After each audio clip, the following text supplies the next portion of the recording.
১৬ ডিসেম্বরে আমি হামজা বলেন, আমরা মুক্তিযুদ্ধ সম্পর্কে যা জানি আর ৯০% মিথ্যা। আমরা কখনো মুক্তিযুদ্ধ বিরোধী ছিলাম না, আমরা ছিলাম ভারতীয়।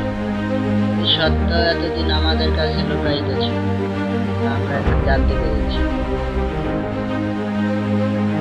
এবং তিনি জানান এই তথ্যগুলো জানা গেছে বদর ইবনে ওমরের বই থেকে।